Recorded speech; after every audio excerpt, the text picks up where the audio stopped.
안녕하십니까. 네, 신재산업대학 마케팅 김규동입니다.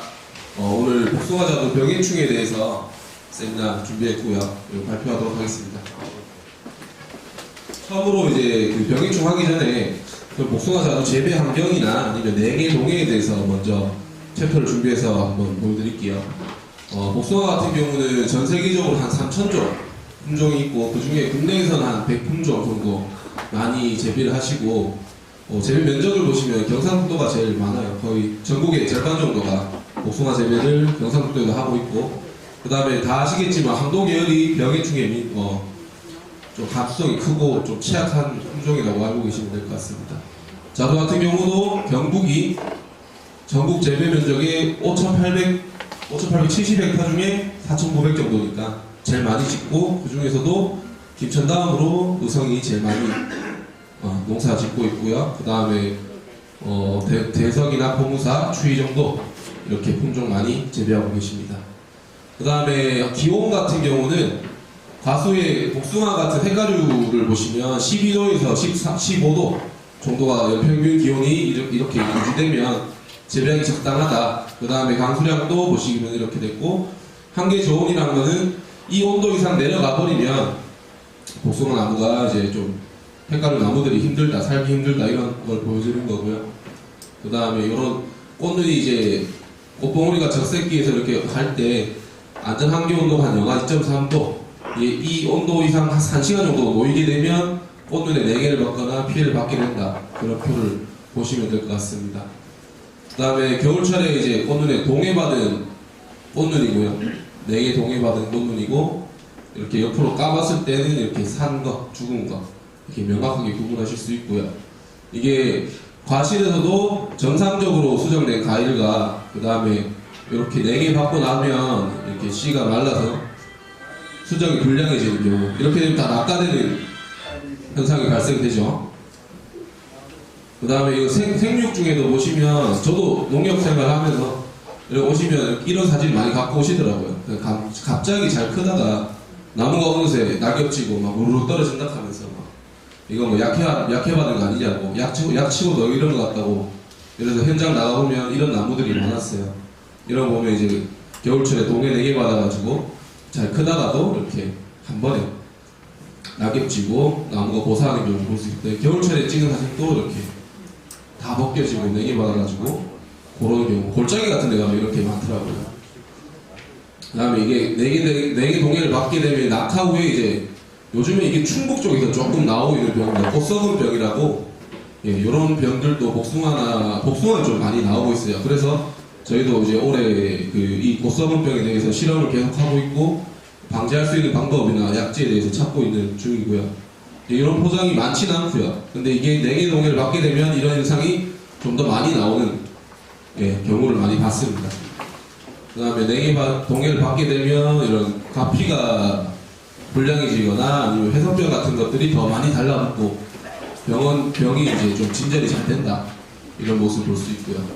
토양은 어떠냐 생각해보니까, 토양 산도는 우리나라 토양에 재배에 적합한데, 중요한 거는 핵가루 자동성 같은 경우 내습성이 매우 약합니다. 그래서 물 관리 잘 해주셔야 나무 뿌리가 잘 뻗어나가면서 안 죽습니다. 물 빠짐이 잘 안 되는 곳이나 이런 데는 나무가 잘 크다가도 열매 달 때 돼가지고 나무 죽는 경우 많이 봤거든요. 다음으로 이제 복숭아나 자두 병해충이랑 생리장에 대해서 말씀드리겠습니다. 주요 병에는 이렇게 많이 보이시는 거는 생소근무병이나 잿빛무늬 폐성병, 흰가루병, 탄저병 이렇게 말씀드리겠습니다. 잿빛무늬병 같은 경우는 이렇게 가지가 이렇게 주위까지 감염돼서 이렇게 흰색 포자처럼, 회색빛 포자처럼 형성하고 줄기도 마르고 이렇게 됩니다. 근데 5월부터 계약기부터 발생해서 계속 발생하기 때문에 약제를 살포하는데, 이거는 더 잘 아시겠지만 예방적으로 미리 병 보이기 전에 주기적으로 살포해 주는 게 가장 좋고요. 좋은 약으로 같은 약 계속 치는 거 안 좋습니다. 돌아가면서 교호 살포를 하죠.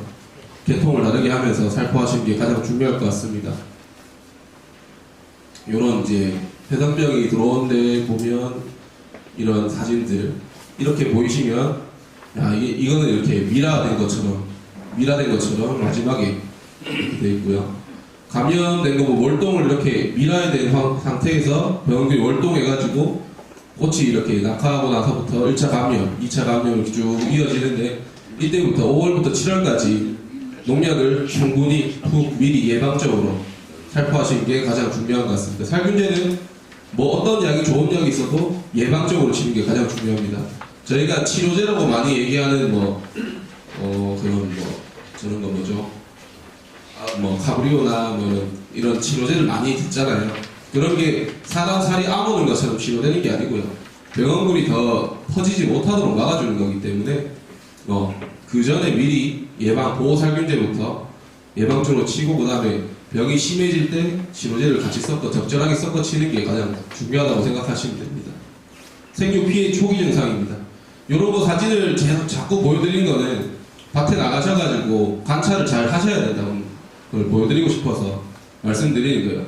내 밭에 아무리 좋은 약 자주 치는 것보다 제때 좋은 시기에 딱 치는 게 중요하기 때문에 관찰이 중요하거든요. 그 다음에 오갈병 같은 경우는 이렇게 신초 잎에다가 이렇게 보록보록하게 변사되고 고사되고 이렇게 나오는데 이 병 같은 경우는 1년에 연 1회 발생하기 때문에 1년 한 번 방제가 가장 중요해요. 사진이고 연 1회 방제 2차 감염에 의한 피해 확산이 없기 때문에 발아기 때 감염이 되거든요. 요때 약 치는 거 델란이나 선두주나 이런 디치아놀이나 이런 성물 들어간 거 오갈병이랑 자두 같은 경우는 주머니병 로 등록된 약제들 그때 방제하시는 게 가장 중요할 것 같습니다. 요때 어린 잎에 그때 치시는 게 가장 중요하고요. 그 다음에 검은 전문이병은 이름 부르는 게 되게 많더라고요. 거댕이병이라도 하고 흑성병이라도 하고 이렇게 불리는데 이거 뒤에서 보여드리겠는데 요런 병 가지고 저희 잉크병이랑 좀 착각을 많이 하시는 경우가 많아요. 세균성 우멍병이랑 착각하시는데 잘 보셔야 되는 게 세균성 우멍병이랑 요런 검은 전문이병이랑 병원균이 완전 다른 세균과 곰팡이 완전 다른 거기 때문에 잉크병 약 쳐가지고 이 병이 낫진 않아요. 그러니까 잘 관찰하셔가지고 아니면 사진을 많이 찍어주세요.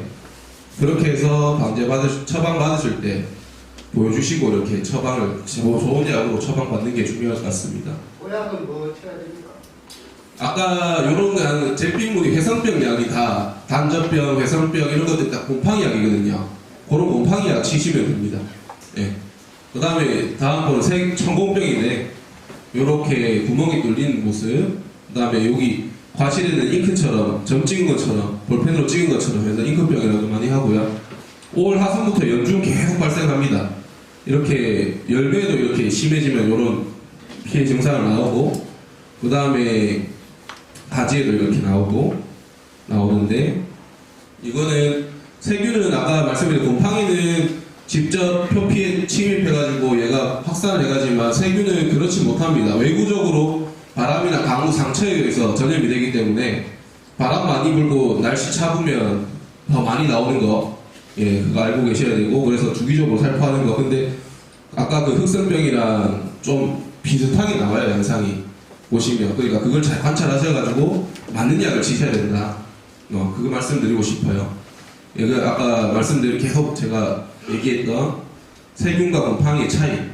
세균은 수동적으로 곰팡이는 능동적으로 침입할 수 있다. 그런 차이가 있습니다. 세균 같은 경우는 상처로 침입해서 하는 거고 그 다음에 곰팡이는 스스로 바라기를 만들어서 안으로 표피 조직 안으로 들어가서 감염시키는 전파되는 그런 모습을 볼 수 있습니다. 그 다음에 우리 동제치고 나서도 이런 비슷한 증상 한 번씩 보실 수 있을 거예요. 동제치고 나면 이렇게 이파리 막 뚫리면서 구멍 생기는 경우 있거든요. 근데 그런 거 갖고 오시면서 이제 약 친 거는 말씀 안 하시고 이제 무조건 잉크병이다 네가 약 줬는데 안 듣는다 이런 경우가 있었어요. 그래서 이렇게 자료 준비해봤는데 큰 차이는 이거 자세히 보시면 구멍 뚫린 게 세균성 우멍병이 다각형이에요. 자세히 보시면 각이 다 있어요. 마른 모든 어떻게든 각이 있고 근데 이런 동제에 의한 약해는 물방울이 그냥 흘러가면서 구멍이 뚫리잖아요. 그러니까 동그랗습니다. 그냥. 구멍 뚫리시면 똑 뚫립니다.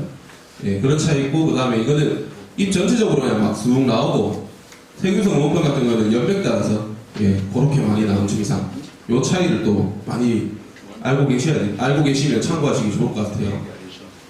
그 다음에 여기 아까 전에 세균성 무농병하고 검은 무늬병, 흑성병, 더댕이병 구별하는 거는 병진 부위가 좀 심해지면 얘는 찢어집니다. 이렇게 찢어지고 병관이 한 군데 그냥 쫙 몰려 있어요. 보통 찍히는 게 열매에 찍혀도. 근데 흑성병 같은 거는 가지 주위로 곰팡이다 보니까 가지 쪽에서 이렇게 쭉 전염되다 보니까 가지 쪽에 많이 몰려 있고 병진 부위가 찢어지지 않고 이렇게 전만 이렇게 막 찍혀 있고 그 다음에 시커매지고 그런 차이가 좀 있습니다. 탄저병입니다. 탄저병은 뭐 너무 잘 아시겠지만 이렇게 함몰되면서 나이테처럼 생기고 그 다음에 6월 9월부터 장마기 때 특히 많이 생기는데 요즘에는 뭐 급성 탄저라 해가지고 8월달 되면 장마기가 아니고 막 그래도 갑자기 탄저가 확 붙는다 하더라고요. 근데 이 탄저병은 뭐 살균제는 다 똑같습니다. 다 똑같이 예방적으로 치는 게 제일 중요한데 그 중에서도 탄저병 같은 경우는 습에 다습하면 되게 더 많이 빨리 번지거든요. 그러니까 우리가 약치기 전에 입소질해서 가원에 갔을 때 밑에서 위를 봤을 때 햇빛이 잘 들어오는지 우거져가지고 탄저병 포자들이 못 나가게 막고 있는 건지 그런 거 잘 확인하셔서 약을 치셔야 돼요. 약을 아무리 좋은 약 쳐도 효과 보려면 생태적 환경이 잘 맞아야 그런 약 효과를 제대로 볼 수 있다 생각됩니다. 이런 이제 사진들 계속 이 사진들 많이 보시면 밭에 나가셔서 관찰하실 때 도움 많이 될 것 같아갖고 사진 많이 넣었어요. 그 다음 흰가루병 같은 경우입니다. 흰가루는 이렇게 건조한 기후에서 많이 발생하고 줄기 가실 부위에서 계양부에서 하고 이것도 봉지 싸기 전까지 뭐 복숭아 봉지 재배하시는 분들 봉지 싸기 전까지 많이 쳐주시면 좋을 것 같아요. 이렇게 이런 증상들 흰가루처럼 흰가루병 보시면 될 것 같습니다. 그 다음에 병 해충으로 넘어가면 진딧물 같은 경우는 우리 이제 진딧물이 다른 별명이 번식의 왕이라 하거든요. 연내 발생하는 횟수도 많고 발생되게 되면 얘네가 이제 밀도가 증가되는 속도가 엄청 빠르거든요. 그렇기 때문에 4월에 이제 처음 발생하는데 그때 알 상태에서 우할 때 그때부터 밀도를 잘 잡아주셔야 된다. 예. 그러니까 그게 제일 중요하다. 뒤에서 설명하겠지만 복숭아 콩나방이나 이런 경우도 처음에 신초에 들어갈 때 그 들어가기 전에 방제 그 다음에 진딧물 같은 경우도 첫 시작할 때 방제 그때 밀도 관리가 중요하다는 거 말씀드리고 싶습니다. 그리고 이런 가루 진딧물도 똑같습니다. 똑같고 이런 것들이 이제 상품성을 많이 하락시키거든요. 신초도 막 오므리게 하고 그 다음에 이파리도 막 무거지고 그 다음에 그을병을 계속 유발하기 때문에 이런 거 이제 상품성을 많이 떨어뜨리는 층입니다. 그다음에 뽕나무 깍지벌레 같은 경우는 최근에 조금 저도 몇 번씩 봤어요. 김천에서 근무할 때도 보니까 이런 복숭아 재배하시고 자두 재배하시는 분들이 이렇게 월동하고 있는 월동에서 이렇게 하얗게 덮었을 깍지벌레 사진들 많이 갖고 오시더라고요. 요거는 중요한 방제 포인트는 우리 계약하기 전에 이제 우리 기계유 치지 않습니까? 기계유나 유제 같은 거 살포할 때 그런 것도 중요하고 그 다음에 이게 5월 상순에 한번 알 까고 그 다음에 8월 상순에 한번 또 알 까거든요. 그때 부화 포인트 잘 잡으셔가지고 그때 약 잘 쳐놓으면 깍지벌레 피해 많이 줄일 수 있어요. 특히 깍지벌레 같은 경우 좀 약이 충분히 잘 묻게 치셔야 되고 그 다음에 요거 알 까고 나서 얘가 밀랍이라고 하얗게 덮어 써버리면 아무리 좋은 약이라도 침투 못합니다. 기름기이기 때문에 그걸 뚫고 들어가지 못해요. 그러니까 하얗게 보였을 때 치는 거는 늦었다 생각하셔야 되고 5월 상순에 처음에 알 까고 나오는데 그 벌레 잡을 때 중요 포인트 생각하시면 되고 그 다음에 월동하고 나서 개화전에 한번 그 다음 5월 상순 한번 8월 상순 한번 그 포인트 잘 기억하고 계셨다가 약 쳐보시면 이런 증상 많이 보셨던 분들은 그렇게 치시면 많이 도움 받으실 거예요.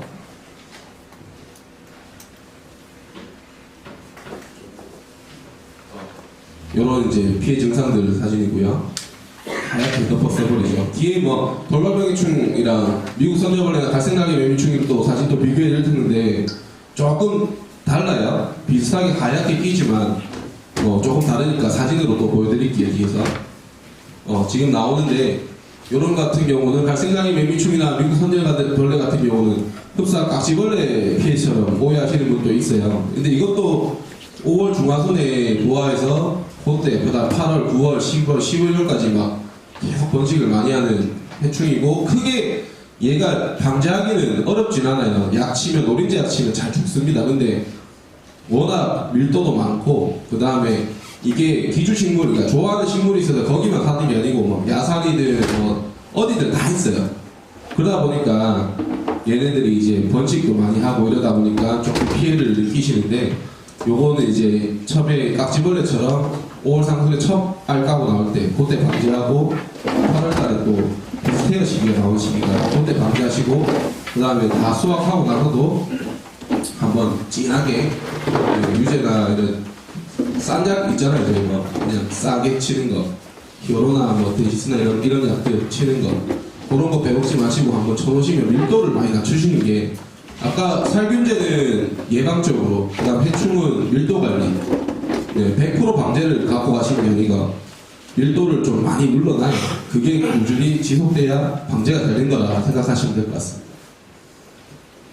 요렇게 요건 아까 깍지벌레 이거는 갈색나기 멸충 요렇게 그 다음에 미국 선녀벌레 이렇게 보는데 갈색나기 멸충 같은 경우는 가지가 이렇게 있으면 밑에만 이렇게 쭉 알을 까고 있어요.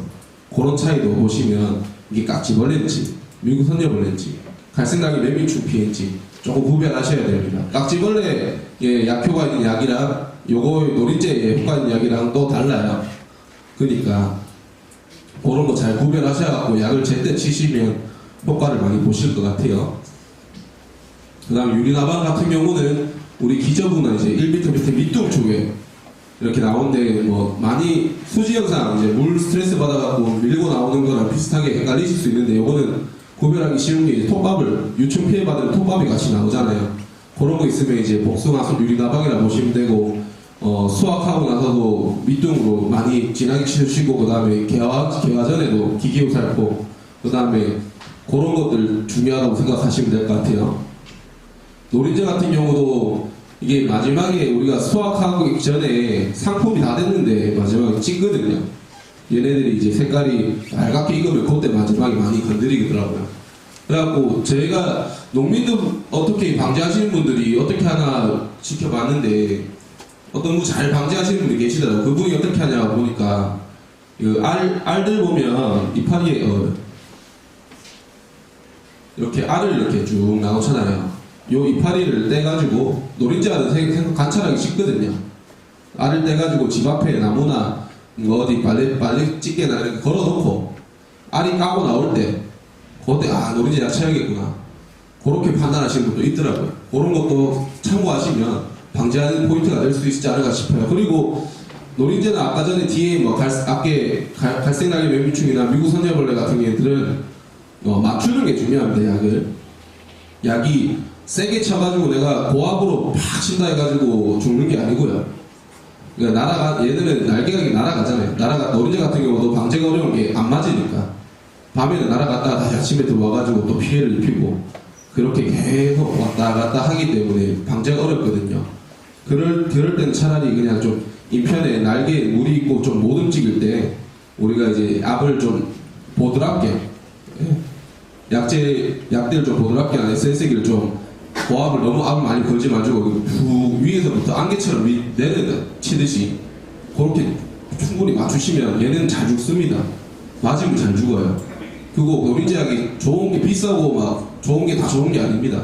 계통을 바꿔가면서 어떨 때는 싼 약이 더 빨리 죽을 때도 있고 효과를 볼 때도 있습니다. 그런 거는 우리가 앞전에 무슨 약을 쳤고 그 다음번에 뭔 약을 칠지 그런 거를 이제 여기 부자촌이나 어디 농협을 가시든 상담 받으실 때 꼭 중요하게 생각하시고 누가 남들이 좋은 약 쳤다 해가지고 효과 봤다 해가지고 똑같이 치는 거는 안 좋은 거예요. 그 앞전에 내가 뭘 쳤는지가 중요합니다.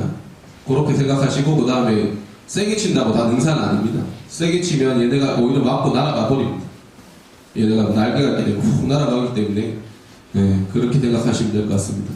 수나방 같은 경우도 우리 처음에 새순 나올 때 요렇게 안에 알을 요 안에 놔가지고 얘가 새끼들이 그 안에 밥 먹고 열매가 달렸을 때도 그 안에서 다 밥 먹고 뒤에 나오잖아요. 똥이랑 배출하면서 그렇게 보시면 될 것 같고 이것도 나방약제, 적용 가능한 약제 그런 것들을 교호살포 같은 이름이 다르다 하더라도 개통이나 아니면 원재 그런 개통이 다 다르거든요. 살균제도.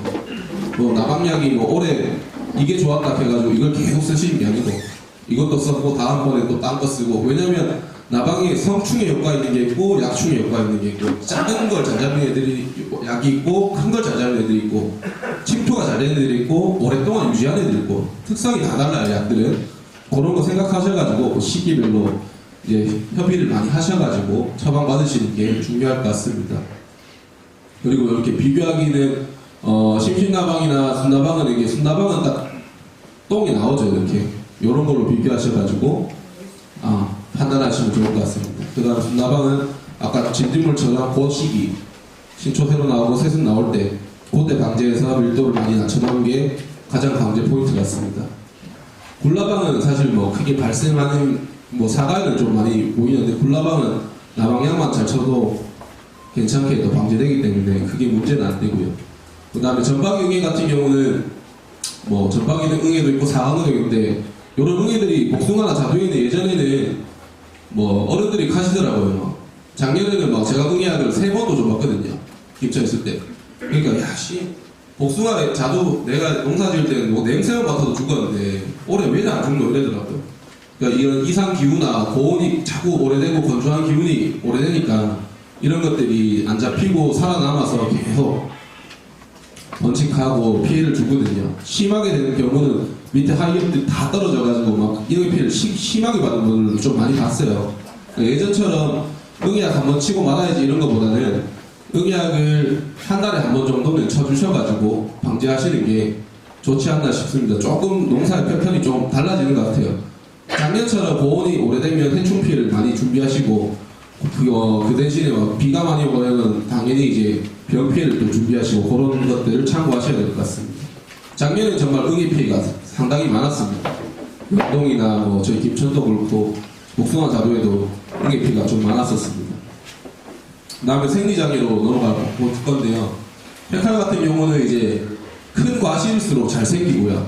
그 다음에 6월 상순에서 하순 우리 추비 동전 500만짜리 동전을 할 때 추비 때리고 하잖아요. 추비하려고 나서 너무 비료가 가까우거나 물기가 한 번에 많이 오면 이런 헷갈들 많이 나오고 6월 상순에서 하순에서 많이 생기고 저온에서 심하게 발생하고 열배를 너무 많이 섞거나 아니면 간 물을 많이 주거나 뭐 시비를 많이 하면 이런 현상 생깁니다. 그리고 6월 상순에 열배 크다라고 막 좋다 싶었는데 다 떨어지는 현상. 그리고 열배 까보면 이렇게 돼 있어요. 핵칼입니다. 생리장애 나와 있습니다. 그 다음에 이런 경우 열과 같은 경우도 건조한 기상이 계속 오래 유지되다가 갑자기 장마가 많이 와서 물이 확 들어가면 이렇게 다 갈라지는 현상. 그러니까 좀 이따 뒤에도 칼슘 처리하는 칼슘을 주기적으로 쳐야 되는 이유도 말씀드릴 건데 그런 것들 이제 세포벽을 좀 두껍게 하고 열매가 튼튼하게 만들어놔야 이 열과 피해를 막을 수 있을 것 같습니다. 그다음에 일소 피해는 쉽게 생각하면 우리가 피부의 화상 입음과 똑같습니다. 그래서 고온장이기 때문에 특히 뭐 건조하고 병사지나 나무가 뿌리 막 깊게 못 들어간 데를 보면 이런 일소 피해 좀 많이 나오거든요. 그다음에 그래서 지온이 너무 상승하거나 아니면 물관리가 안 되거나 이렇게 않게 밸런스를 좀 맞춰줘야 이런 일소 피해도 막을 수 있고 이런 일소 피해를 막을 수 있는 칼슘들도 있으니까 그런 거 채셔가지고 일소 피해 줄일 수 있도록 말씀드리고요. 그 다음 수지 현상 같은 경우는 세력이 약한 나무에서 물 빠짐 나쁘고 막 이러면 이렇게 좀 에틸렌가스가 다량으로 발생하면서 이렇게 수지 현상이 나오죠.